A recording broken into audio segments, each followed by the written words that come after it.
Good afternoon, everyone. Thank you all for joining us for this session on HBCUs and social justice research and policy. I am Dr. Tania Hope. I serve as the director of the Ralph Bunche International Affairs Center at Howard University, and I will be moderating our session this afternoon. I'm joined by Dr. Amanda Wilkerson, Associate Professor in the Department of Educational Leadership and Higher Education at the University of Central Florida, and Dr. Reginald K. Ellis, Provost Professor at Florida A&M University. And we may be joined by Justin Hansford, who is the Director of the Thurgood Marshall Civil Rights Center at Howard University School of Law. But he's not here yet. Hopefully he'll be able to join us shortly.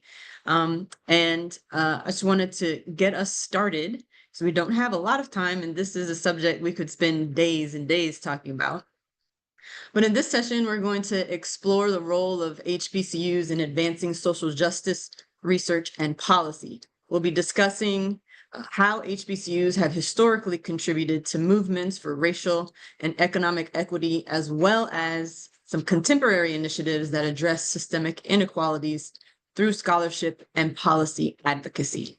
So we have some questions prepared, and then we'll save some time at the end for the audience to ask their own questions of our panelists.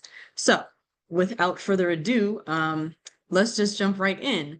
I will ask the first question, and then you all can chime in however you feel the spirit moves you. So how have HBCUs, in your opinion, historically contributed to the fight for social justice, and how can they continue to do so in contemporary policy spaces?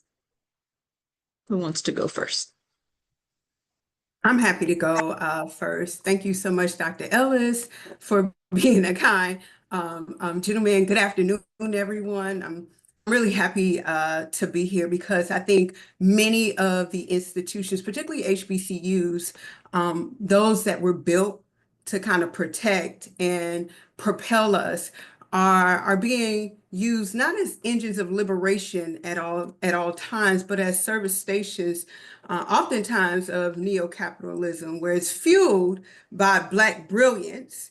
But I wonder sometimes where we're going in terms of moving beyond just producing degrees or being a diversity data point to really figuring out who's benefiting from this. So today I want us to kind of name it, to question it, reimagine it, if you will, what it means to really be in Black spaces and how we use it to serve the African American community and not just a system.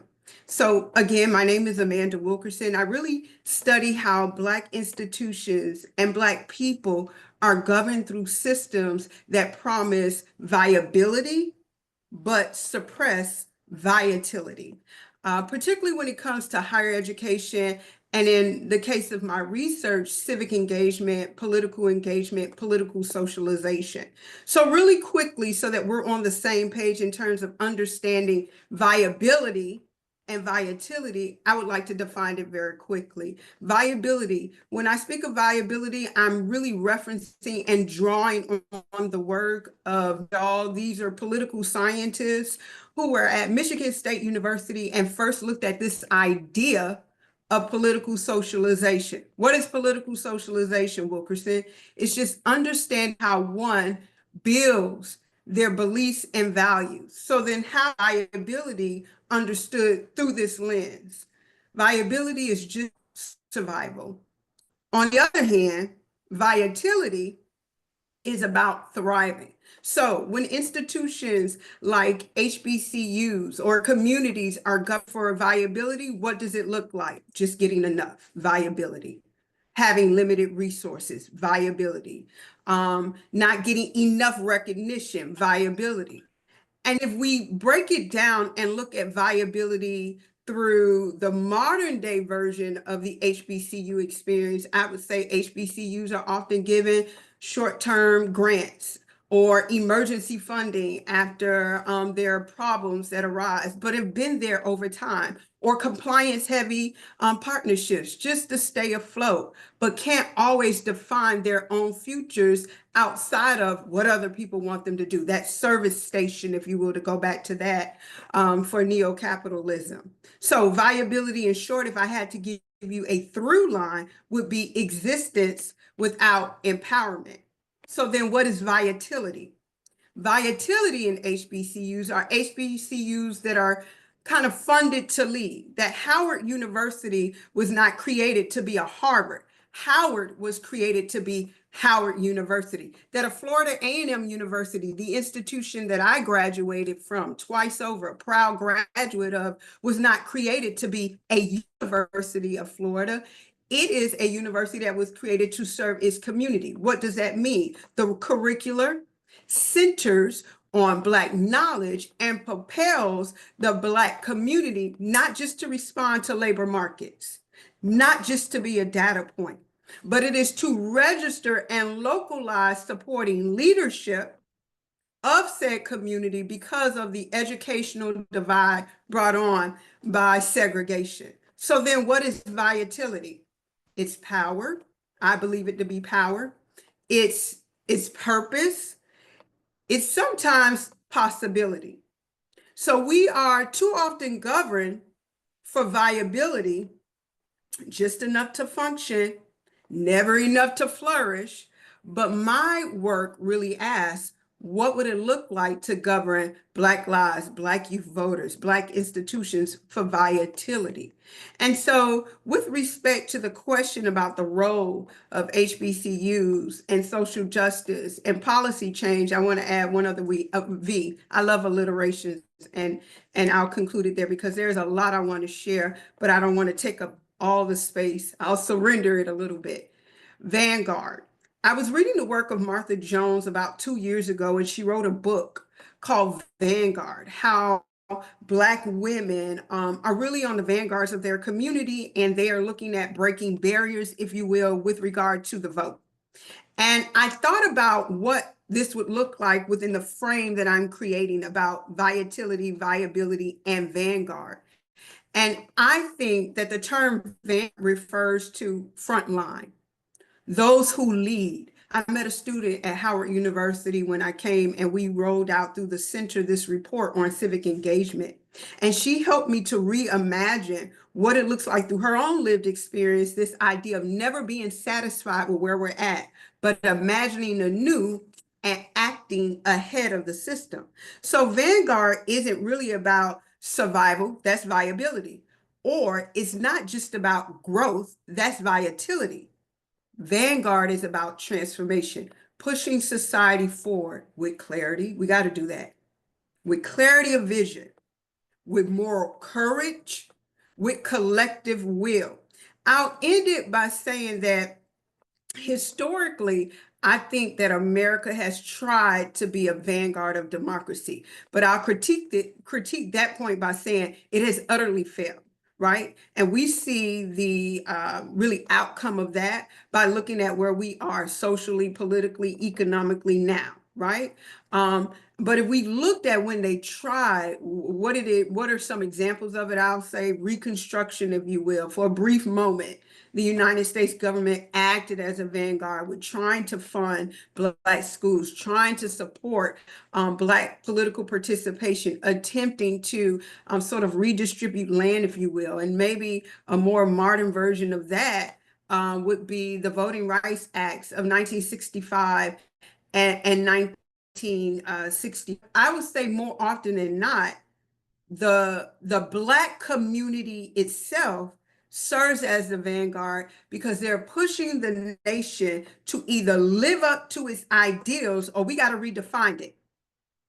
Because if there's not a pressure to respond to the fact that we can be the kind of society that really moves beyond just the viability of a program to the viability of a program to be in the vanguards of it, then what are we really rooted in? You know, are we transforming the system, growing the system, or trying to maintenance a system that really doesn't work? And so I responded to that initial question by giving you the framework for which I feel will guide most of the conversation that I'll have today regarding communicating some of my responses. We got to look through this lens, conceptually, if you will, a vanguard of vitality and viability.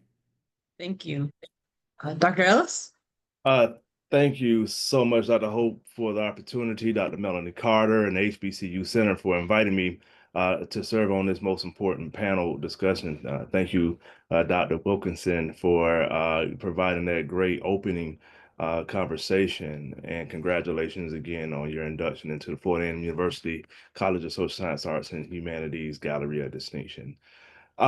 To get to the question from a historical perspective, Black colleges have always been at the forefront of social justice. One of my colleagues, fraternity brothers, Dr. Jelani Favors, wrote an epic book, Shelter in a Time of Storm, that really kind of teases out this idea of HBCUs being at the forefront of social justice. He gives us this language, this phrase of the communitas and the hidden curriculum, and how HBCUs have been forward thinking as it relates to how, in many ways, to push America forward to this more perfect union. I'm doing some research now on a book project that looks at HBCU's place in advancing democracy, if you will. And when you go back as early as in the 1830s with Cheney, what is now Cheney University, and you move all the way up to the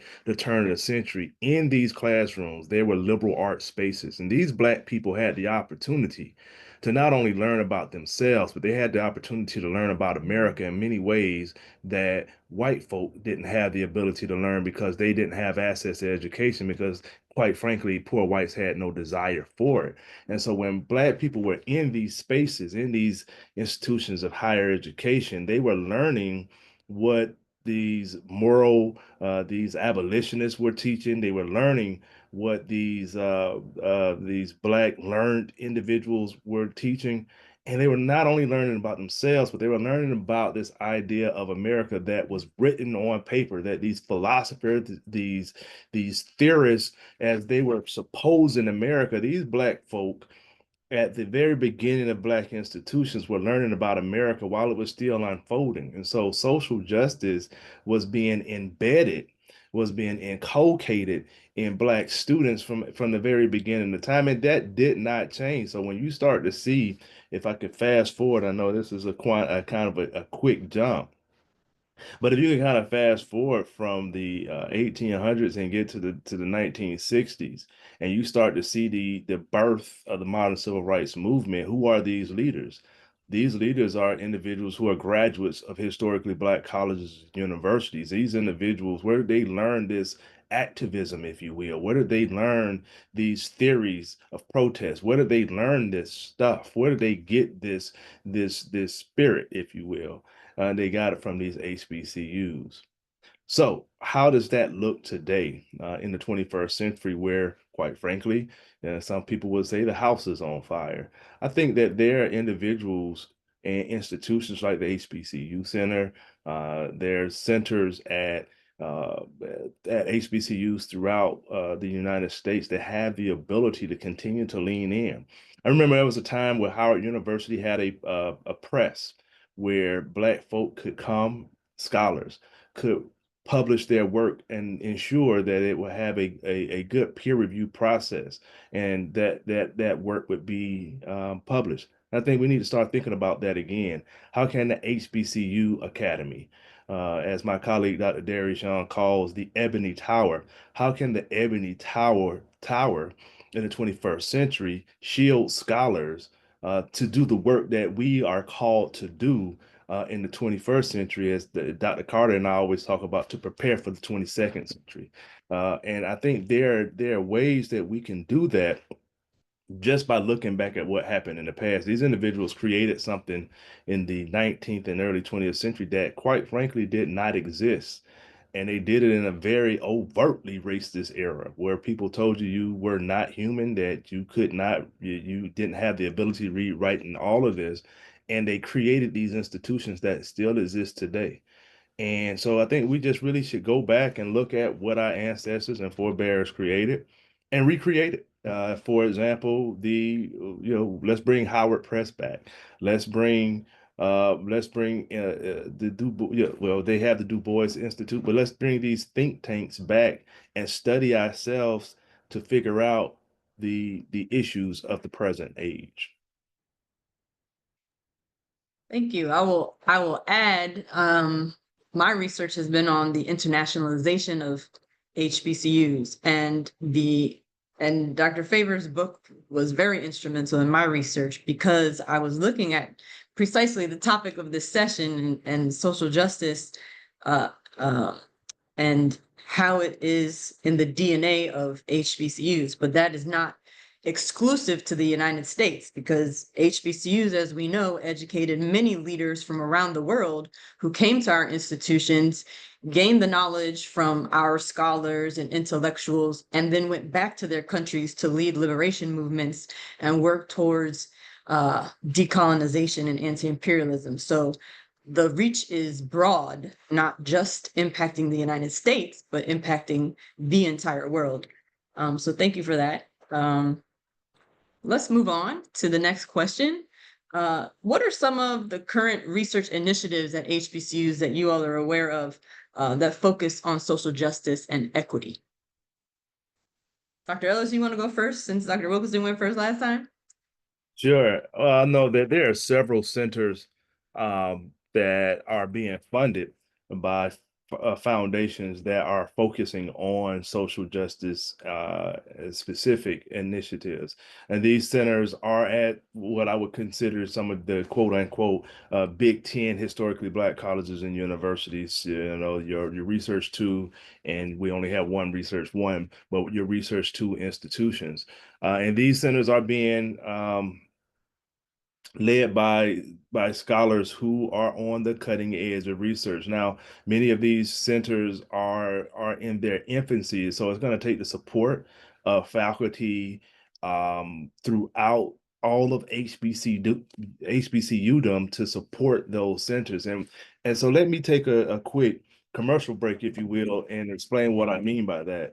I think that this is not the time in the HBCU space to start this competition. You know, I often tell people that HBCUs, we should only compete in sports, and everything else we have to collaborate. And so, for example, if Howard University has the HBCU Center, there's no reason for Florida A&M University to try to create the HBCU Center, because now you're competing with something that already exists, that already has a line of funding that we should tap into rather than create our own. So another case, but there's a Center for African American Studies at an institution. I don't think that Jackson State should try to create an African American Studies Institute. I think that they should tap into that resource and to build it up to ensure that those institutions are successful and valuable for the future, because these centers and these institutes are only going to support the HBCU space moving forward. But once we start to over compete and oversaturate that market, the philanthropists and the funders will start to question, who do we support and why should we support multiple organizations. We have to start getting serious, particularly in this case, and start thinking about the concept of the double dipping dollar. How do we support each other in this moment, in this time, to ensure that, one, we can shield the institutes rather, that we have right now, but then how do we ensure that moving forward, that we bring the entire HBCU space along the way in these different institutes. So this is fascinating, if you will, to really talk about like the research space at HBCUs, what they're doing. And I would say that the current initiatives at HBCUs that are really research rooted are in three particular areas. Civic engagement labs, so focusing, if you will, on like Black youth voter participation. You see that particularly Georgia at the AU Center, right, with Clark Atlanta University, and there are other institutions that do it well that are a part of the HBCU dynamic. Then the other area is Social Justice Research Center, where they might be exploring a given field, say criminal justice, say education, say business, but it's all rooted in exploring it through the lens of like equity and social justice. And then the last pillar of sort of current initiatives as at HBCUs, as I see it, that are research rooted would be like your National Science Foundation and your NIH funded projects that are investigating health disparities, or projects that more sort of reflect the HBCU dynamic in a way that's pushing toward this framing, if you will, that I counted on explaining to you all earlier about volatility. Now, saying all of that, or given all of that, I think that we have to really look at the current context of education and acknowledge that we're witnessing a dramatic withdrawal of research initiatives that are funded in any of those capacities for any institutions, but particularly for HBCUs. I will tell you the most frightening thing that I felt occurred within the last 60 days is seeing how institutional leaders had to decide between buckling to the corrosive interest of some of the political leadership in this country for the sake of saving dollars, because it went beyond just saying, let me keep my $300 million, which is a lot of money, or $400 million, right? To saying, what would happen if we don't fight to retain this money, to the individuals who are doing the work, to the folks that are hired through the funding that we get? And so if I can just be a little bit more reflexive about this particular question, I really want to know, and this is a question that I've challenged myself with, to what extent you are going to ensure that your pursuit is still justice, given the fact that higher education is facing a lot of injustices when it comes to the research agenda of researchers and what they're able to do with it, particularly in states, all across the nation, but we can use Florida as an example, where anybody can pick up the newspaper and figure out that there is a target on Florida public post-secondary institutions, where now the government is saying that they want to look at the research work and agenda of scholars. Does that give us the autonomy we need so that we can focus on voter participation without wondering to what extent we have to write this work without being a target? Can we do the work of social justice without having to curtail and temper the wording, just to explore the phenomenon of how we get more people engaged in these processes? And then looking at health disparities, I would tell you the thing that I find quite interesting about this is that even though these disparities, like health disparities, are happening all across the nation. I think about my mother, because she had to deal with cancer about 5 years ago, and she was at a stage 3. And it was because of the wonderful research that's been done in breast cancer that focuses on breast cancer in Black women, that she was able to come out, and 5 years later, she's reached a milestone where she is cancer-free. But what happens if those initiatives are not worked on anymore or reflected? I think that here is where the idea of being an HBCU comes into full focus, because now we have an opportunity to really say, are we going to do the work?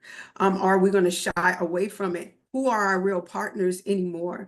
And how do we do this within, again, the context of the current environment that we're in? And I don't want to leave this conversation with a lot of questions. I would say the reason why I have a lot of questions is because we got to get out of the silo of, this is what I do, and figure out how do we use our skills to work towards that collectivism that King talked about when he explored the concept of what is the value of individualism in the African American community versus our collective work in the African American community. Thank you. Thank you both for that. I will, since Professor Hansford is not here, I will speak for a second on a project that I know that he's working on. I just traveled to New York just right now because I am accompanying Professor Hansford here for the United Nations Permanent Forum on People of African Descent, of which he is an elected member.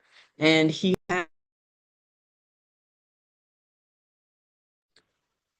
the whole time I'm muted. Sorry. Uh,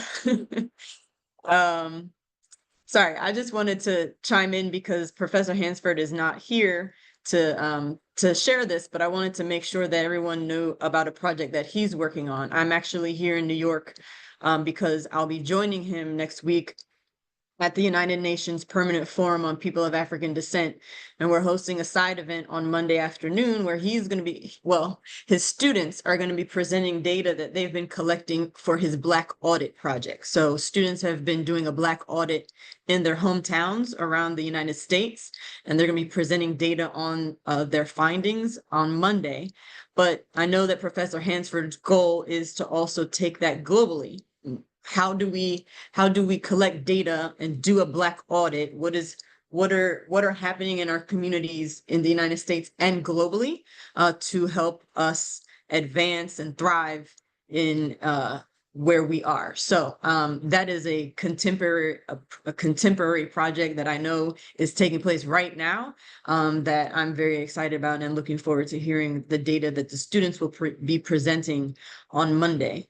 But and Dr. Wilkerson, you were actually, both of you have kind of alluded to this a little bit, but the next question is really how can HBCUs build stronger collaborations with advocacy organizations to shape public policy? And you've both spoken a little bit about kind of not competing with each other, but I think another question or another area is how do we collaborate with each other, but also with advocacy organizations to help shape public policy that impact Black communities?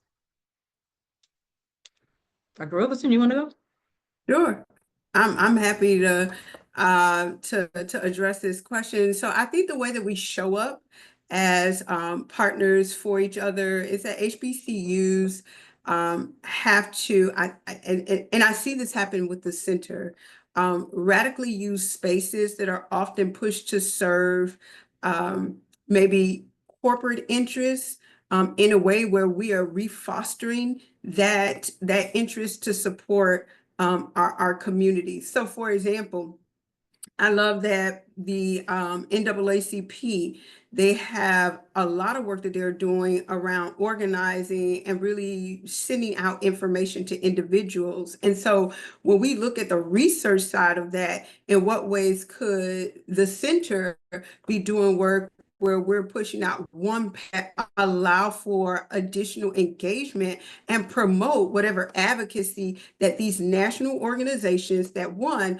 already have the active audiences that promote initiatives that really think about education and provide tools for transformation. How can we support them on the research side? How can they support us on the funding side? In which way should we be favoring working together where we're not working against each other? So again, creating more of what I call these pipelines where there is a active opportunity to shift from viability, just surviving, to thriving, volatility. So working with advocacy organizations, and I named the NAACP, but the UNCF, the National Black Justice Coalition.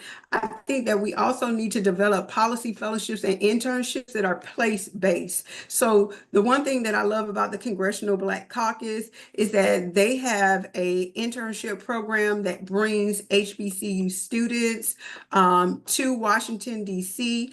From various different states, and they think about the issues that are going on. And I think that the policy initiatives, because we're seeing that policy impacts us not starting at the top federally, right? Most times federally, the policies are really supporting the purse strings, if you will, the funding, if you will, of certain initiatives. But at the state level, it's controlling the actions and it's controlling how we do things. And so what would that look like to have policy fellows that are situated in the state or locally, where there is a place for students to really drill down on some of the things that they're learning at a high level, at the national level, right in their state, and and do more alignment, if you will, with researching, community organizing, and advocacy to push out what? Equitable information about practices that we can utilize. And so if we're going to take this idea of partnership and building policy for power, I think we have to look at like our processes for doing that, and even reimagine what is the pulse of how we do it, and finding the partners that are already doing the work, but ways that we can enhance it. Thank you, Dr. Wilkerson. We have been joined by Professor Hansford. And so I want to make sure that he can chime in. We've already gone over a couple of questions. I talked a little bit on your behalf about the Black Audit Project, because the last question that we discussed was what are some of the contemporary initiatives around social justice that are currently taking place. So I gave a very brief description of the Black Audit Project, but I don't know if you want to elaborate a little bit. Sure, thank you. And I do want to apologize for my tardiness. Actually, I was in a legal meeting that ran over regarding this very topic, the issue of finding ways to promote social justice. We're in the middle of this crisis, and we're finding that we have to be really creative in the ways that we respond.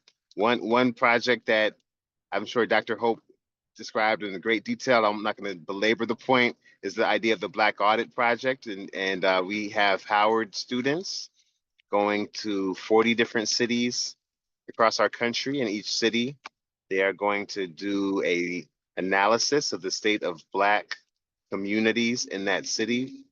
And they will have a town hall meeting in that city. And that analysis will use the United Nations Sustainable Development Agenda, because that 17 element framework is what connects this work to my other opportunity, which is being a member of the United Nations Forum on People of African Descent. In fact, I anticipate we should have about 14 of our students next week in New York at the United Nations presenting. About half of them will present their initial analysis, which represents their trip to 7 different cities over the course of this previous year. And they're going to present that before the UN.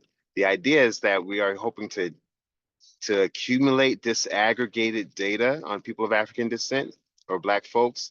So often we hear statistics. I know folks say we have enough data, we have enough information, but we know a lot about job numbers, employment numbers, but oftentimes, surprisingly, when you go down to the city level, you really want to know information on Black home ownership, or on access to healthcare, or on access to clean water, or on questions involving gender justice, reproductive justice, access to reproductive healthcare. So many different questions remain unanswered.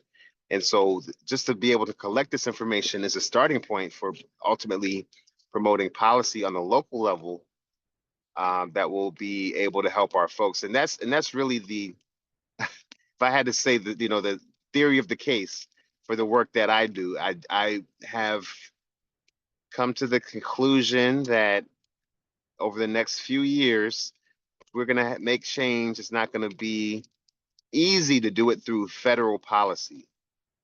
If you're going to do it, it's going to have to be through local policy change. That's it.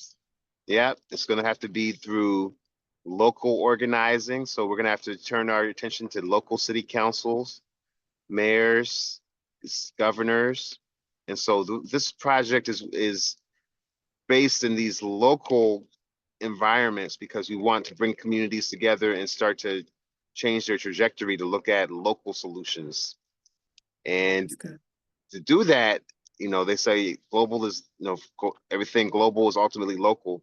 We want to make sure people use the momentum that's being driven by our folks throughout the diaspora who have actually been able to access the United Nations and use those standards, because oftentimes those are higher standards, human rights standards, your human right to clean water, your human right to livable home. Oftentimes those human rights are more robust than even your constitutional rights. And at the same time, it's still a right. So it means something different when you go to the mayor or the governor and you say, I have a right to access to healthcare, or I have a right to access to clean water, as opposed to saying that, I just want this because, this is my interest group.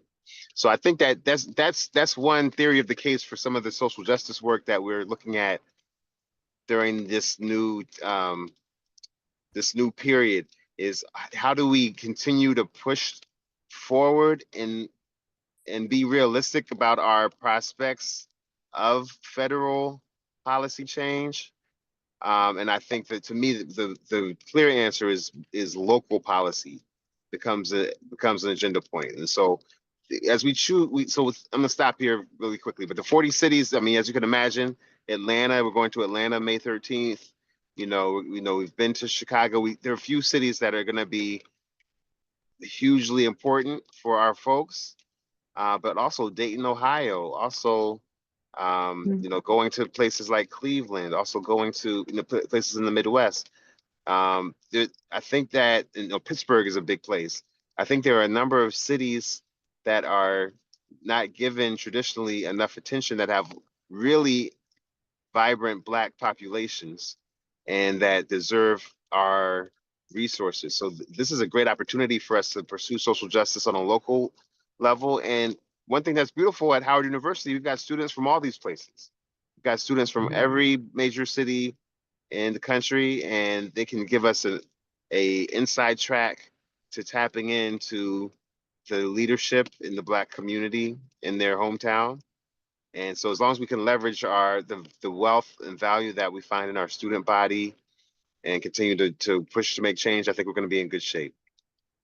If I could just piggyback really quickly off of something that my dear professor said, and it's great to see you, is that really, if we think about operationalizing change, it's very hard for voters to think about that at the national level. People have been saying it's a constitutional crisis. What does the person living in Miami, Florida think about what's going on federally? I am not negating that it might be a constitutional crisis. What I am saying is they're thinking about the crisis of education. They're thinking about the crisis of health. They're thinking about the crisis of gas. They're thinking about the crisis of fill in the blank. And when they don't hear that wording, they don't know how to localize what we are elevating as a problem to get involved. Then it creates inaction.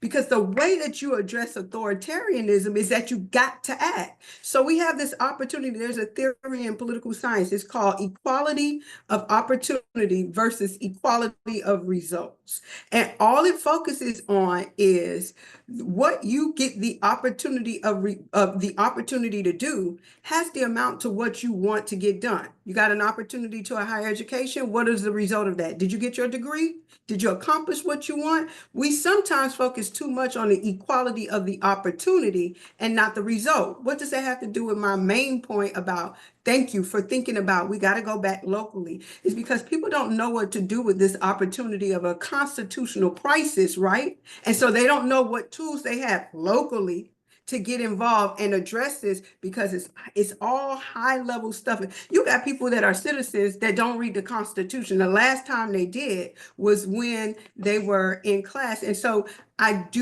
support this thesis of we have to get back to local politics, because it's really shaping people's everyday life. And if I Thank may you. chime in very, very quickly, going back. I'm gonna let you go, Dr. Ellis, but I just want you to know we're entering into Q&A time. So I want to let you go because it's your turn, but we're gonna go into Q&A time just as soon as you finish. All right, and so I wanted to circle back to the top of the question and how can HBCUs play a role in that? And one of the things that I think that I would like to see is that HBCUs are more collaborative in this this sharing of information, this sharing of knowledge. So, for example, Professor Hansford's program, I think, would be a great program to come do boot camps at as many HBCUs that will have them, because I can guarantee you that there are faculty at virtually every HBCU that has that type of interest. You have student needs, student demand. Students, from what I can tell, are fired up, but they don't have the direction. So how do we give them that direction? If I don't have that resource here at Florida A&M University, now I have a contact at Howard University. So how do we make that connection happen? And so conversations that Dr. Carter and I have had over the year or so is how do we bring back an HBCU think tank, an HBCU conference, and how can we circulate that conference, whether it's quarterly or even yearly, and what comes out of that conference? I think now is the time for HBCU leaders, HBCU faculty, HBCU students to really take the bull by the horn and start looking at using our space as laboratories and addressing the issues of today as scholars. Let's be researchers. Let's research what is going on and let's address the needs of how we resolve them. We know how we got here. These individuals didn't just wake up and say, this is what we're going to put in place.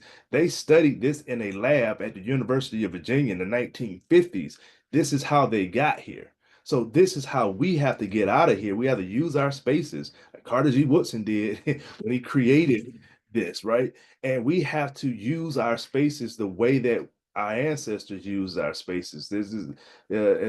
We have the ability to get out of it, but we have to, in my mind, do it collectively as researchers collectively, because Florida A&M University can only be Florida A&M University. But imagine if Florida A&M University, Howard University, and all of these university scholars came together as a collective and then turned our students out collectively. Imagine what America does then. But until we get there collectively, I think we'll just be in silos. And now, and it'd be good on one hand, but the impact is not as broad and wide. And that was the point I wanted to make. Thank you very much. There is a question in the chat. And for those of you who are tuned in, if you have more questions, please put it in the chat. There's a question here. My name is Layla Hulk, and I was wondering what types of more, quote, creative or exploratory research fields would you like to see HBCUs be more immersed in? And how would we be able to get both funding and participation to make something like this work? I'll start us off. I mean, of course, you may have already talked about AI. I'm not even sure if AI would count as, it's such a big topic now, but I would love to see an agenda around how we can use AI to solve some of our problems as a community, both on the local level and on the national level, right? So I think there's been a lot of discussion around the threats that the use of artificial intelligence poses to our community, especially on the level of the law, predictive technology and policing, some of the things that people have seen already that show there's clear bias in the way that artificial intelligence operates currently. So yes, we need to research that. But I also think there are possibilities for ways that AI could help us to solve some of our problems and maybe create different technology solutions for some of the things I mentioned that we're studying as part of the Sustainable Development Agenda. How can AI help us create better housing options so that we can avoid the issues that are pushing our folks into low-income housing across the country. Just for example, so I would love to see the connection between some of the technology that's emerging and some of the challenges that we uniquely face, or not even uniquely face, but challenges that we face as a community that are really at a crisis level. I would like to just very briefly say that in the HBCU space, I would love for us collectively to run back to the humanities and humanities research, because what you see in my mind is an attack on the humanities broadly. And that attack has occurred for the past 20 or so years. And HBCUs have run to the STEM fields for the overall survivability of the university. And in that overall survivability of the university, there has been gaps in studying the arts, the cultures, studying the history, studying language, right? And so now we are in a space where citizens can't speak to each other and have debate without burning down the house, because we don't teach civics, we don't teach history, we don't teach that. And so I think that as HBCUs, we have to go back to be comfortable saying, we are a great liberal arts college. We are a great space of the humanities, and find the funders who will fund that broadly, collectively, not running away from STEM, but also at the same time, not minimizing what it is that individuals in the humanities are doing. Because as you see now in America, the humanities play a very vital role. And if we are no longer producing great humanitarians, what will our country look like in the next 50 plus years? This is an excellent point. I think the work that I draw on is Dr. Jarvis Gibbons at Harvard University, who wrote a fabulous book about fugitive pedagogy. Basically, what I took from it is that it's our time to return back to governing our institutions like we believe in the brilliance of HBCUs, but having the strategy to do it in very tough times. He came up with this concept of fugitive pedagogy because folks that started HBCUs or were funding HBCUs, either or, they had a deficit mindset, if you will, on how African Americans in this country should be educated. But it was the Black people that said, no, you may want us to work in the fields, but we're going to have a liberal arts education. We're going to learn with our hands and our heart. Hello, Florida A&M University. So investing in the viability and not just the viability of an institution by fueling research that disrupts. I love reading the work of Paulo Freire, because he says that education has to have its own Easter, where it dies and it comes back resurrected, and we're able to build a better system than what it was before. Why? Because we have always talked about the inequalities. We have always described the inequalities that exist in education, and we haven't been able to reimagine it anew because it's patchwork. Okay, we're going to extend higher education by allowing certain people to come in and extending it over time, and we're really figuring out that in order for it to work in the way that it should work, that it cannot be founded upon the precipice that it was founded on to work for everybody that wants to now be included in it. And then we have to, I believe, do a better job of empowering students to move into this space when we have to move out of it. And I would say that is the reason why I am a public scholar and an intellectual, because I saw that very presently on the campus that I went to, not knowing what I wanted to do. I didn't go to FAMU thinking that I would be a researcher, that I would even get my doctorate. I just knew that everybody in my family was a teacher, and that it was instilled in me that you go and get a degree. But that came into more shape and form the more that I was exposed, not just to an education or a quality education, but when I was exposed to an institution that had faculty members that just wasn't serving me the education or delivering to me the education that the state of Florida thought I should get. They went above and beyond. And so I think that that is another space that, when we're thinking about creatively, what is that bridge that will allow those who are coming up behind us to walk through it and be able to overcome some of the challenges that, we are facing now. Thank you all. We have one more question, and we're almost out of time. I'm going to read this question, and then I have one question for you all to think on while we wrap up. So this question from Jacqueline Young. So will refocusing on humanities and HBCUs really help our students and future students get a job in the new non-DEI world where your credentials and character are going to get you to the table? I'll Our jump. STEM. Okay. Let me just put this out because this is what I want I'm going to take my moderator's privilege and ask you to think on this last question because I think Dr. Wilkerson earlier when she was talking about vitality, and Vanguard, I wrote down a note here, a question about, and I wanted to ask you all if you think that HBCUs have the collective will to do the things that we've been discussing here and to work more collaboratively and collectively. And if you think that HBCUs have the collective will, how will we operationalize that? So that's my question, but go ahead, Dr. Ellis. Well, to answer the first question that was asked by Ms. Young or Dr. Young, yes, I think students and guardians should be very comfortable sending their kids to school, their loved ones to school to earn a degree in the humanities. Why?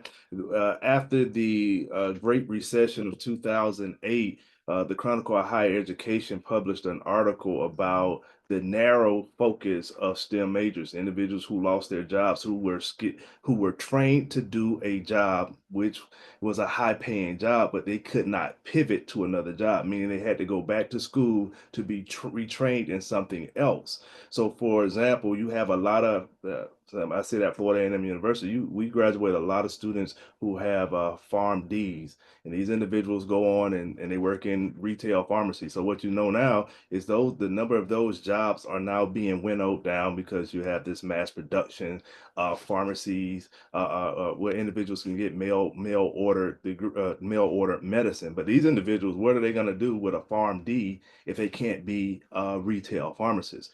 In the humanities, these individuals graduate. This is me putting on an administrative hat. These individuals graduate with an array of skill sets that are transferable to many different jobs. There's not a job that says, for example, what skills does a historian have, for example? There are three that I can just think of off the top of my head. We are communicators, both oral and written. We can analyze, we can do cold calls. And so when we retrain our constituents what the degree of a historian is, and we start thinking about leaders of Fortune 500 companies, the vast majority of those individuals, don't take Ellis' word for it, go Google it or Chat GPT it. The vast majority of those individuals have degree in non-STEM degrees. These individuals are in the humanities background. We have been told in America that the only way you're successful is to get a STEM degree. And then that trickles down to the K-12 system when a lot of our students are coming out of Title I schools where they're not being prepared in STEM education. And then when they go to college, they've been told you're not going to get a job. Think about what we're feeding our students now. Think about what we are feeding our kids because you have a passion to dance. You have a passion for art and language. You have a passion for humanities. You're not going to get a good job in that. So now we are killing the spirit of our kids because we're telling them you're not good in science, technology, engineering, mathematics. You don't even need to go to college. Well, if I don't go to college, what am I going to do? I'm going to go work for somebody for the rest of my life. And if I go to college in a STEM major, what am I going to do? I'm going to go work for somebody for the rest of my life. I'm going to build for them. I'm going to build bridges for them. And so I'm not talking against them. I'm saying my point is we need to reshift the narrative about the humanities and think about the early HBCUs and who they produced and who created the Black middle class, the Black professional class. And how it's being destroyed now. How it's being destroyed now. You know, I mean, I'm looking at federal workers who live in Atlanta, for example, $100,000 plus $200,000 working at the CDC, and they were let go of their jobs. So here's where I think that we have to think about this question. I'm going to be very brief because I know our time is limited, and say, extent are we using the idea of whatever degree we get or whatever degree that is offered to students as a corporate shield rather than a real vehicle, if you will, transformation, right?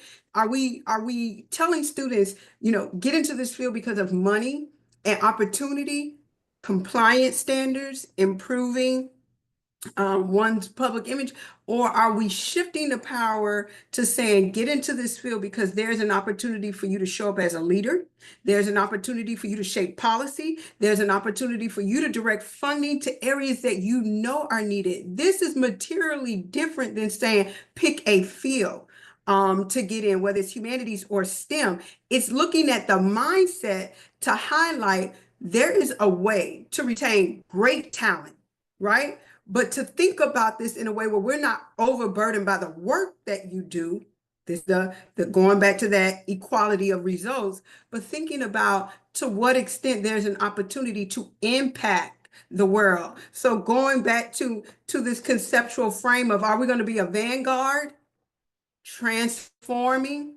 Are we going to look at the viability, just maintaining, or viability, just maintaining, or viability, empowerment and growth? And I think we have to expose ourselves to thinking under those conditions if we're ever going to really change what I feel is still a system of being stuck, that our degree doesn't even match up to what we can do. Right now, white males in this country have degrees, so they're saying degrees aren't important anymore. You know who are getting degrees in this country? African-American women.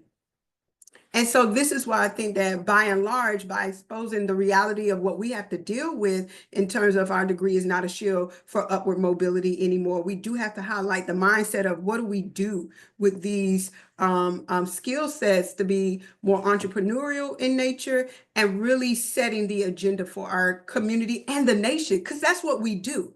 They aren't excluded from our brilliance, because when we fix problems in our community, we're essentially fixing problems in rural communities and many other communities. And I'll stop there out of respect for time. Thank you all very much. We only have about 1 minute left, so want to thank you all for a great conversation. I mean, we could go on really for the rest of the day talking about all of these things. I think we've got some work to do. We need to work more collectively, more collaboratively across HBCUs and not competitively. So I will commit to doing my part in that regard. But I think that HBCUs are well positioned to advance social justice and research policy, and always have been and will continue to be so. So thank you all very much for taking the time to participate in this session today. And I look forward to the next time. Thanks everyone for joining us. Thank you.